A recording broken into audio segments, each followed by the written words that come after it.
Hello students, कैसे हैं आप सभी लोग। मैं हूं Aliza Kishwar and welcome to power pages.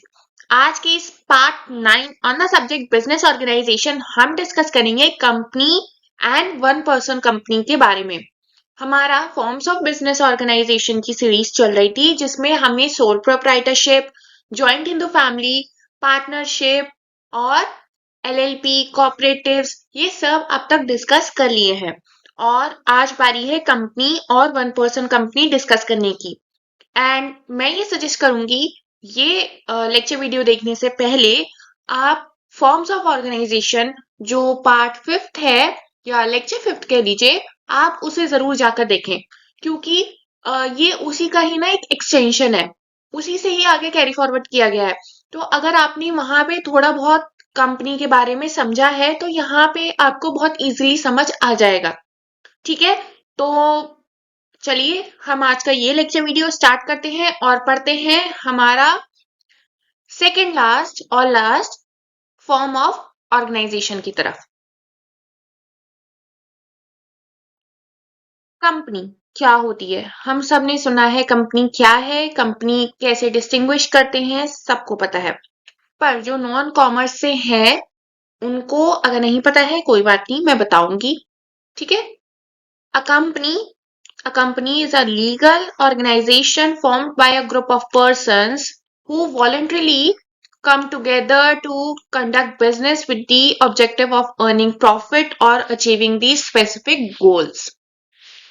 It is registered under Companies Act 2013 and come into existence only after the registration. A company has a separate legal identity, which means it is distinct from its owners या कह लीजिए shareholder.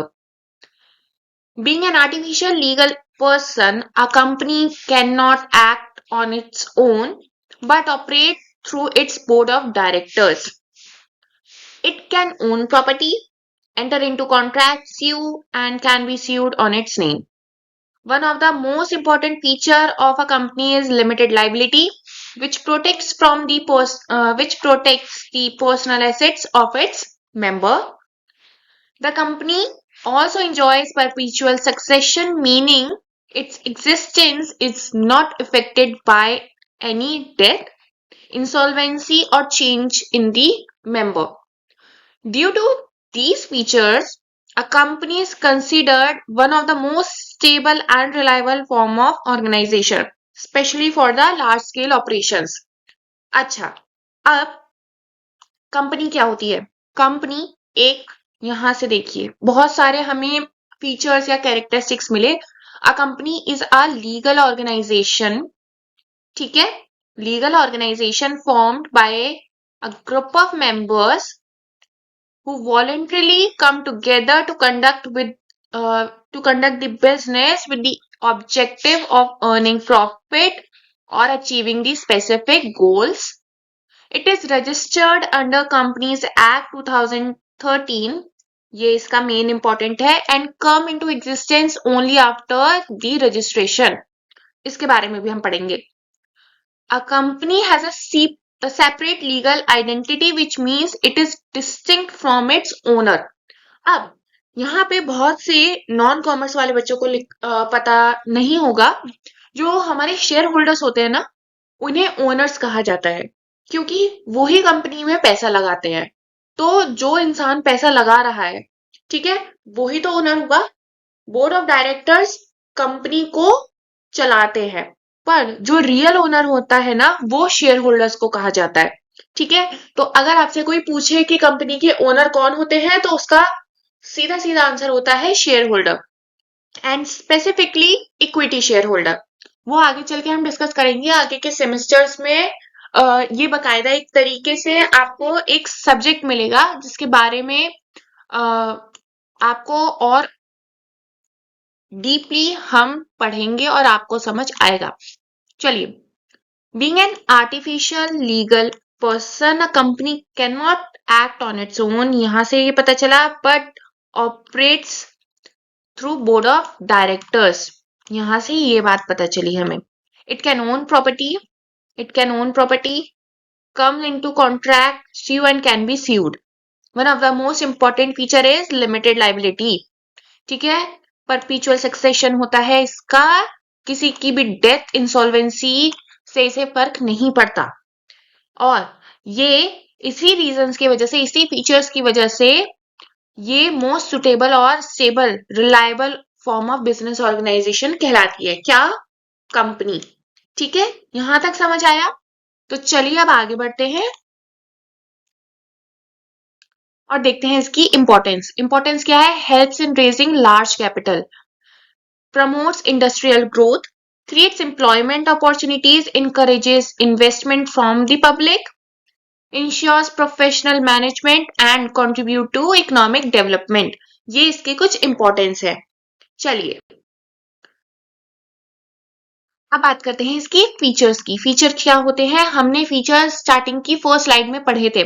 क्या थी वो? Separate legal identity होती है जो members से अलग होती है, लिमिटेड लाइबिलिटी होती है, ठीक है, परपीचुअल सक्सेशन, डेथ इंसॉल्वेंसी से कोई फर्क नहीं पड़ेगा कंपनी को, कॉमन सील होती है, act as official signature of the company, transferability of shares होती है, शेयर्स को इजीली ट्रांसफर किया जा सकता है सिर्फ पब्लिक कंपनी में, क्योंकि प्राइवेट कंपनी में शेयर्स ट्रांसफर नहीं होते, ठीक है, और पब्लिक कंपनी में, प्राइवेट कंपनी में शेयर्स होते ही नहीं है।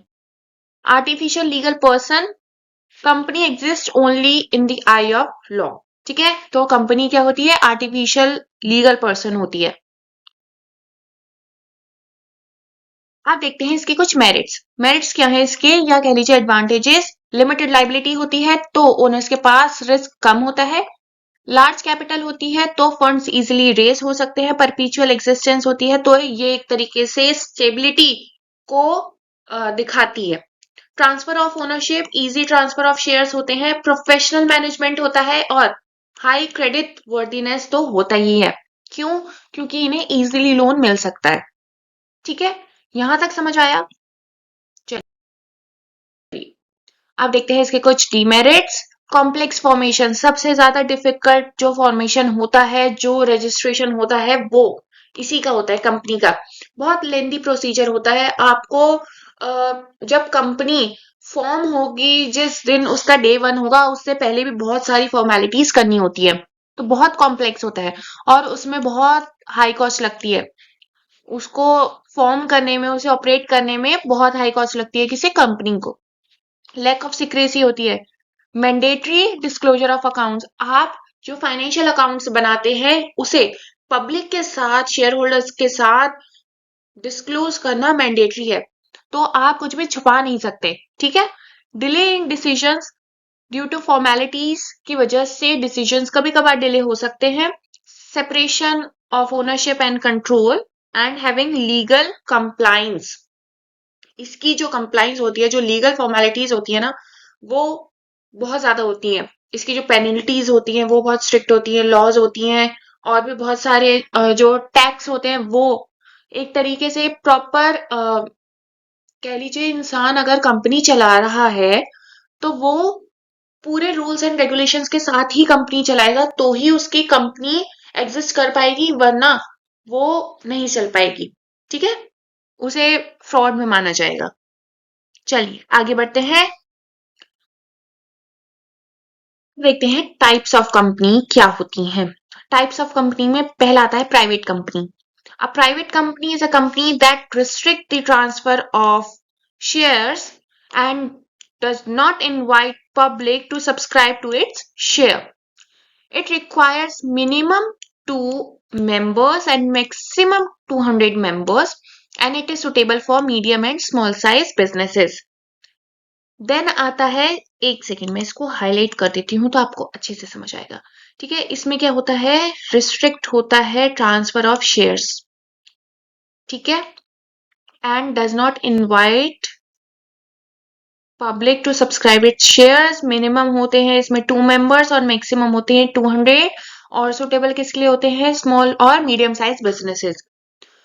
पब्लिक कंपनी क्या होती है? Public company can invite to general public to buy its share and debentures. It requires minimum of 7 members and there is no maximum limit. It is suitable for large businesses and requiring huge capital. वहीं पे third type आता है one person company का। One person company own and managed by a single person. इसको आप sole proprietor से compare नहीं करेंगे। क्यों? क्योंकि ये कंपनी है, वो एक तरीके से नॉर्मल बिजनेस था, ठीक है। उसकी जो लीगल फॉर्मेलिटीज है इतनी नहीं होती है, पर इसमें लीगल फॉर्मेलिटीज होती हैं। It provides the benefit of limited liability and separate legal status to single entrepreneur। जो कि मैंने देखा वहां पे क्या था, सोल प्रोप्राइटर का अगर डेथ होती है तो इफेक्ट होगा ना बिजनेस को, पर यहाँ पे ऐसा कुछ नहीं होता। It is ideal for small businesses and startups. यहां तक समझ आया? चलिए अब आगे बढ़ते हैं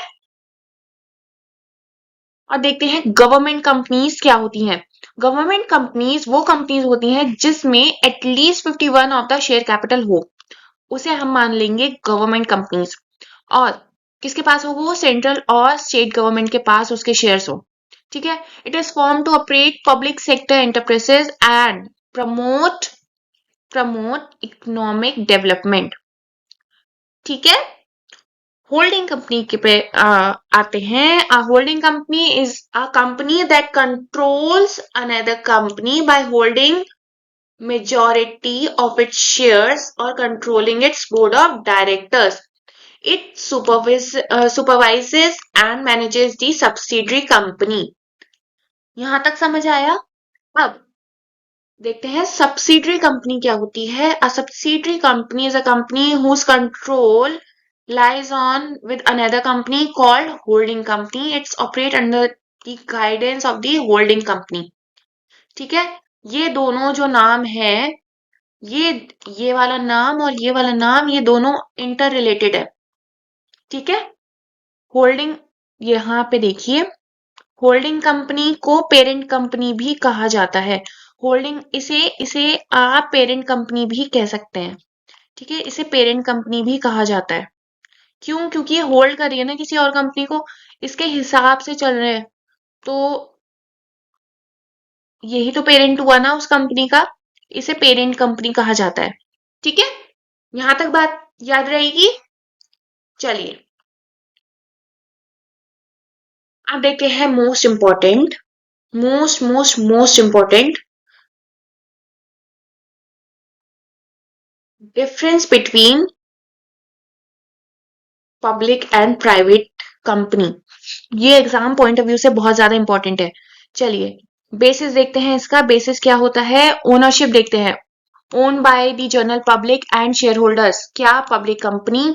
own by a small group of owners, founders, family और इन्वेस्टर। कौन? Private company.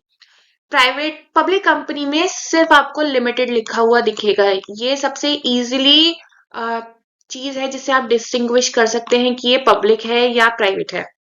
यहाँ पे आपको लिमिटेड लिखा दिखता है और यहाँ पे आपको प्राइवेट लिमिटेड लिखा हुआ दिखता है, ऐसे प्राइवेट लिमिटेड, ठीक है।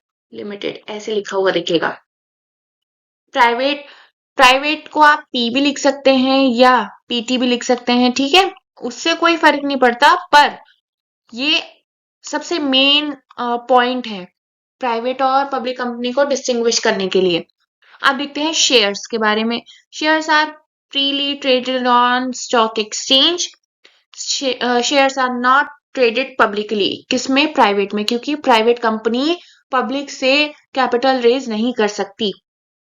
मिनिमम मेंबर्स होते हैं 7 इन केस ऑफ पब्लिक और 2 होते हैं इन केस ऑफ प्राइवेट। वहीं पे मैक्सिमम मेंबर्स की जो लिमिट है पब्लिक में वो नहीं है, जबकि 200 मैक्सिमम लिमिट होती है प्राइवेट कंपनीज में। कैपिटल रेजिंग की अगर हम बात करें तो पब्लिक से रेस किया जा सकता है थ्रू डिबेंचर्स एंड शेयर्स। किसमें? पब्लिक कंपनी में। पर वहां पे सिर्फ ओनर से और प्राइवेट इन्वेस्टर से ही रेस किया जा सकता है। आप पब्लिकली डायरेक्ट रेस नहीं कर सकते अपने फंड्स, या शेयर इशू डिबेंचर इशू नहीं कर सकते। डिस्क्लोजर रिक्वायरमेंट जरूरी होता है इसमें, पर इसमें बहुत कम होता है प्राइवेट कंपनी में।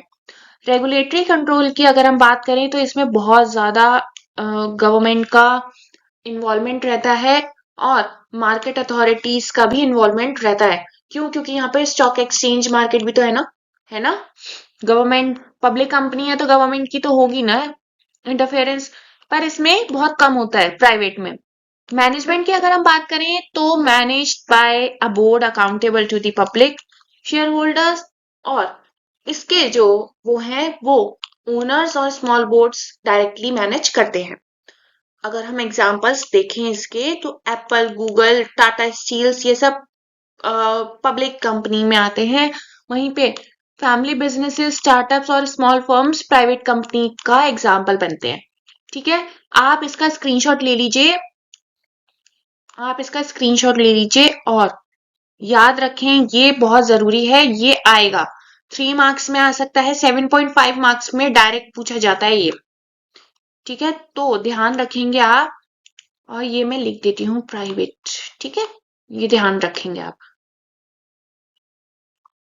ठीक है, चलिए, आई होप कि आपने स्क्रीनशॉट ले लिया हो इसका। अब देखते हैं वन पर्सन कंपनी क्या होती है, इसे हम कहते हैं OPC. One person company is a type of company introduced under Companies Act 2013 to encourage individual entrepreneurship. As the name suggests, OPC is owned, managed, and controlled by a single person who is both shareholder and director of the company. Despite having only one member, an OPC enjoys the status of legal identity distinct from its owner. An OPC combines the simplicity of sole proprietorship and the advantage of the company, such as limited liability, perpetual succession, and legal recognition. The liability of the owner is limited to the amount invested in the business, which means the personal assets are protected from the business losses.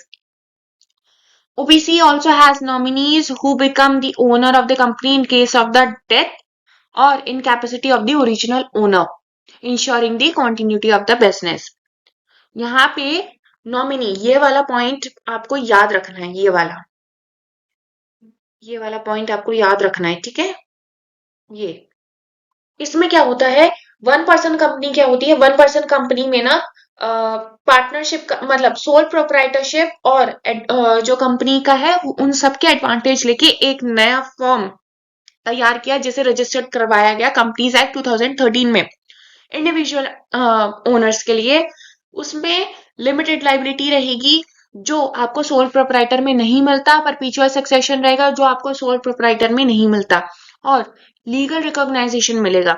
ये सब sole proprietor के drawbacks थे, अगर आपने वो वाली video देखी है तो। ठीक है, वहीं पे हमने ये भी देखा था सोल प्रोप्राइटर में कि अगर मान लीजिए कि ओनर की डेथ हो जाती है तो बिजनेस इफेक्ट होता है, पर यहाँ पे ऐसा नहीं है। यहाँ पे वन पर्सन कंपनी में एक नॉमिनी बनाया जाता है। In case of any death of the owner, वो नॉमिनी उसके बाद उस कंपनी को चलाएगा। ठीक है, यहां तक समझ आया? This form of organisation is specially suitable for businesses, startups, and freelancing professionals who wish to operate independently while enjoying the credibility and legal benefits of a company structure. ये होता है वन पर्सन कंपनी। चलिए, अब देखते हैं features इसके। Single owner होता है, सेपरेट लीगल आइडेंटिटी होती है जो ओनर से अलग होती है, लिमिटेड लाइबिलिटी होती है यानी कि पर्सनल एसेट्स जो है उसके वो सेफ रहेंगे in case of any loss. Perpetual succession होता है जो कंपनी का एक बहुत ही ज्यादा इंपॉर्टेंट फीचर है जो आपको सोल प्रोप्राइटर में नहीं मिलता। नॉमिनी सिस्टम होता है, अगर इन केस डेथ हो जाती है या इनकैपेसिटी है ओनर की कि वो आगे फॉरवर्ड नहीं कर सकता तो नॉमिनी को चूज किया जाता है। लेस कंप्लाइंसेस होते हैं as compare to original company, original format जो पब्लिक या प्राइवेट कंपनीज होती हैं। ठीक है, यहाँ तक समझ आया? चलिए, आप इंपॉर्टेंस देखते हैं इसकी। Encourages single entrepreneurs, provide legal status to small business and having a limited liability protection, promotes startups and innovation, and facilitates easy of doing business while supports the formulation of the economy as well. ये इसके कुछ importance हैं। अब बात करते हैं इसके कुछ एडवांटेजेस की। फुल कंट्रोल रहता है, लिमिटेड लाइबिलिटी रहती है तो रिस्क कम रहता है, वहीं इजी मैनेजमेंट भी होता है। क्यों? क्योंकि एक ही इंसान है, वही बोर्ड ऑफ डायरेक्टर, वही शेयर होल्डर, तो किसी का इंटरफेरेंस इतना नहीं होता। ठीक है, सेपरेट लीगल आइडेंटिटी होती है, ये तो मेन पॉइंट है ही। Less compliance and continuity of the business, क्योंकि इसमें नॉमिनी का सिस्टम भी देखा जाता है। वहीं पे अगर डीमेरिट्स की बात करें तो लिमिटेड कैपिटल होती है, क्योंकि और कोई इन्वेस्ट करने के लिए नहीं है, जो भी है वो एक ही इंसान इन्वेस्ट करेगा, ये कंपनी और कहीं से पैसा नहीं ले सकती। No joint ownership, single owner only. High compliance then sole trader, but low compliance then an original company. Restricted growth होती है, लार्ज बिजनेसेस के लिए नहीं होती। टैक्स बर्डन होता है, टैक्स एज कंपनी, ठीक है। Dependence on one person only, ये इसके कुछ डीमेरिट्स होते हैं। चलिए, यहाँ पे हमारे फॉर्म ऑफ बिजनेस खत्म होते हैं। अब देखते हैं कि अब तक हमने ये जो लेक्चर्स, 4 लेक्चर्स में हमने क्या क्या पढ़ा। ये उसका एक डिफरेंस है टेबल, उसका आप स्क्रीनशॉट ले लीजिए, ये आपको बहुत हेल्प करेगा एग्जाम में, ठीक है। तो चलिए हम देखते हैं कि सारे फॉर्म्स ऑफ बिजनेस में क्या डिफरेंस है। हमने पढ़े ये सारे, sole proprietor, Hindu, joint Hindu family, partnership, LLP, cooperative company, one person company, ये सब पढ़े। अब इसका बेसिस देखते हैं। ओनरशिप देखते हैं। सोल प्रोप्राइटर में 1 होता है, फैमिली होती है जॉइंट हिंदू फैमिली में। वहीं पे ओनरशिप में 2 या 50, ठीक है। पार्टनर्स होते हैं, मेंबर्स। कोऑपरेटिव्स में शेयर होल्डर्स कहा जाता है कंपनी में, और इसमें तो एक ही होता है, ठीक है। वहीं पे लीगल स्टेटस की बात करें तो sole proprietor, joint Hindu family और पार्टनरशिप में कोई लीगल स्टेटस नहीं होता है, पर जो एलएलपीज, कोऑपरेटिव्स, कंपनी और वन पर्सन कंपनी, इनका लीगल स्टेटस होता है, क्योंकि इन्हें रजिस्टर, स्पेशली इसको रजिस्टर करवाना बहुत जरूरी होता है। लाइबिलिटी की बात करें तो सोल प्रोप्राइटर की अनलिमिटेड होती है, जॉइंट हिंदू फैमिली की भी अनलिमिटेड होती है इन टर्म्स ऑफ कर्ता, बाकी सबकी लिमिटेड होती है। पार्टनरशिप में अनलिमिटेड होती है। वहीं पे लिमिटेड लाइबिलिटी पार्टनरशिप जो होती है उसमें लिमिटेड लाइबिलिटी होती है, कॉपरेटिव्स में लिमिटेड होती है, और कंपनी और वन पर्सन कंपनी में भी लिमिटेड देखी गई है क्या, लाइबिलिटी। अब बात करते हैं इन सबके ऑब्जेक्टिव्स की। सोल प्रोप्राइटर का मेन ऑब्जेक्टिव है profit motive, joint Hindu family का फैमिली वेलफेयर, पार्टनरशिप का गेन प्रॉफिट, एलएलपी का प्रॉफिट, कॉपरेटिव्स का सर्विस मोटिव होता है। वहीं कंपनी और वन पर्सन कंपनी का जो होता है उसका प्रॉफिट मोटिव होता है। बिना प्रॉफिट मोटिव के कभी कंपनी नहीं बन सकती, ठीक है, ये बात याद रखेंगे आप। कंट्रोल जो होता है सोल प्रोप्राइटर का, वो डायरेक्टली ओनर के पास होता है। जॉइंट हिंदू फैमिली में कर्ता के पास होता है, पार्टनरशिप में पार्टनर्स के पास कंट्रोल रहता है, एलएलपी में भी पार्टनर्स के पास रहता है। कोऑपरेटिव्स में 1 person 1 member 1 vote democratic control चलता है।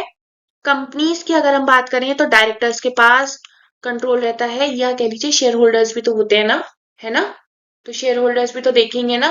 पर अगर हम बात करें कंट्रोल की, जो इंटरनली जो होल्ड रहता है वो तो आपका board of directors he decide करेंगे ना, और 1 पर्सन में तो ओनर के पास रहेगा ही रहेगा, क्यों, क्योंकि और कोई है ही नहीं उसका। कॉन्टिन्यूटी की बात करें तो सोल प्रोप्राइटर की कॉन्टिन्यूटी नहीं होती, जॉइंट हिंदू फैमिली की होती है, क्यों, पीढ़ी दर पीढ़ी ये चलता रहता है। पार्टनरशिप की नहीं होती, कोई भी in case of any death वो इफेक्ट करता है पार्टनरशिप को। लिमिटेड लाइबिलिटी पार्टनरशिप की कॉन्टिन्यूटी होती है, कॉपरेटिव्स की, कंपनी की और 1 पर्सन कंपनी की भी कॉन्टिन्यूटी होती है। ये एग्जाम पॉइंट ऑफ व्यू से बहुत ज्यादा इंपॉर्टेंट है, और ये आपके रिवीजन पॉइंट ऑफ व्यू से भी बहुत ज्यादा इंपॉर्टेंट है। अगर आपने 15 मार्क्स में अगर ये आता है फॉर्म्स ऑफ बिजनेस ऑर्गेनाइजेशन, आपने अगर इनमें से कोई भी 4 या 5 लिख दिए और फिर ये चार्ट बना दिया तो आपके बहुत अच्छे मार्क्स आ जाएंगे, 12 13 आ जाएंगे। कभी पूरे नहीं मिलते 15, मैक्स टू मैक्स आपको 13 मिल सकते हैं अगर आपने बहुत अच्छा लिखा है तो, या 14, कभी भी 15 नहीं मिलते, ठीक है। तो ये बात ध्यान रखेंगे आप। चलिए अब आगे बढ़ते हैं और करते हैं अपना टॉपिक ये वाला सम अप। हमने क्या पढ़ा, हमने पढ़ा कि different form of organisation exist to suit different needs and objective. वहीं पे हमने ये पढ़ा कि कंपनी जो है एक पॉपुलर चॉइस है और well organised form of organisation है, जो प्रोवाइड करती है limited liability, separate legal identity, large capital resource, जो सुटेबल बनाती है इसे किस लिए, लार्ज स्केल ऑपरेशंस के लिए। वहीं पे हमने इसके बारे में पढ़ा कि वन पर्सन कंपनी जो होती है वो मॉडर्न कॉन्सेप्ट है सिंगल एंटरप्रेन्योर्स के लिए, जिसमें बेनिफिट ऑफ कंपनी भी होता है पर maintaining full control, sole proprietor plus company. ठीक है, ऐसे याद रखेंगे आप इसे, सोल प्रोपराइटर प्लस कंपनी। ठीक है, ऐसे याद रखेंगे। Traditional form like sole proprietorship, joint into family and partnership are easy to form but suffer from unlimited liability and lack of continuity. LLP offers flexibility and limited liability while cooperatives society focus on services and mutual welfare rather than profit. Each firm has its own merits and limitations, and selection of the suitable firm depends totally upon business size, capital requirement, risk, and objectives of the entrepreneur. यहाँ पे आपकी unit 2 of business organisation खत्म होती है। ठीक है, इसके बाद हम यूनिट 2 के कुछ इंपॉर्टेंट क्वेश्चंस डिस्कस करेंगे और आई होप कि आप साथ साथ इसे कवर करते चलें। और ये फॉर्म्स ऑफ ऑर्गेनाइजेशन तो बहुत ज्यादा इंपॉर्टेंट टॉपिक है यूनिट 2 का। ठीक है, सो आई होप कि आपको ये लेक्चर वीडियो पसंद आया हो, और अगर पसंद आया हो तो do like share subscribe this channel. Have a great learning ahead. Bye.